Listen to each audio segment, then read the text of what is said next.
嗨，你今日過得好嗎？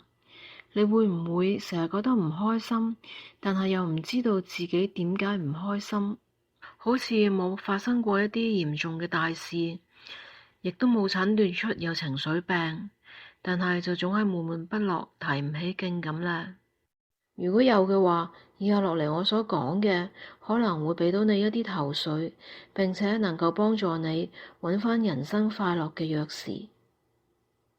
B 女同好多人一樣，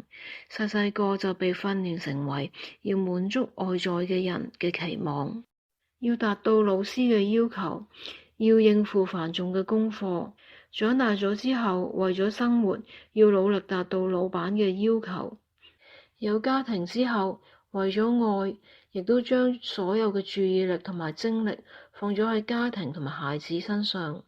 從來就冇別人教導。冇一啲嘅訓練或者學習去聆聽自己內在嘅聲音，因此就同自己嘅內在聲音失去咗聯繫。佢注意力經常放咗喺外在，而自己內心真正嘅感受、情緒、需要，甚至身體上面嘅需要，都冇被意識到，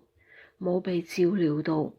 心靈、身體、情緒、情感上嘅需要都被忽略咗，甚至係被壓抑咗。因為聽唔到自己內心嘅感受同埋需要，所以人生或者係生活上嘅決定，往往都做唔到一個忠於自己同埋適合自己嘅選擇。如果啲選擇都唔係忠於自己同埋適合自己嘅，咁人生又點會快樂呢？當然，每一個人有時都會為咗一啲更高嘅價值，去選擇做一啲未必係令到自己最開心嘅選擇。但係呢啲嘅選擇都係合乎自己嘅價值觀，自己覺得邊樣嘢更加重要，都係屬於忠於自己嘅選擇。如果好似 B 女咁樣，係冇意識嘅，因為太耐冇去了解自己嘅心靈同埋感受，而經常做出嚟嘅選擇都係忽略咗自己嘅需要嘅話，久而久之就會成日都覺得唔開心，嚴重嘅可能會有抑鬱，或者係會生病。B 女意識到自己有呢個情況之後，佢就做咗3件事。第一，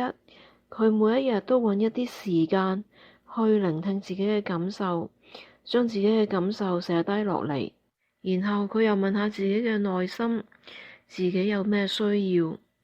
然後好安靜咁樣去聆聽自己嘅內心，睇下內心俾佢一個咩嘅回應。第二件事，佢就重新安排佢自己嘅時間，特別俾一段時間係屬於佢自己嘅。喺嗰段時間入邊，佢做一啲為佢自己而做嘅事情，刻意去關懷返佢自己嘅需要。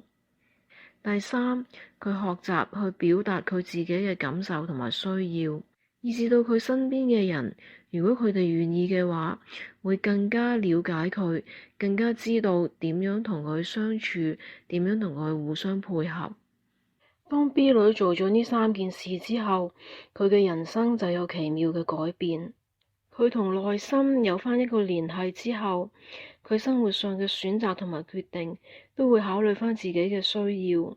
喺可能嘅情況之下，佢都做返一啲忠於自己、對自己好嘅、適合自己嘅，同埋令自己開心嘅決定。佢嘅心情就比以前開心咗好多。而因為佢喺多數嘅情況之下，佢都選擇一啲適合自己嘅決定，佢嘅人生就比以前幸福好多。要揾返人生快樂嘅鑰匙，同自己嘅內心有聯繫，係一個好重要嘅一環。你又揾返你人生快樂嘅鑰匙未呢？我係 Winnie，我哋下一集再見。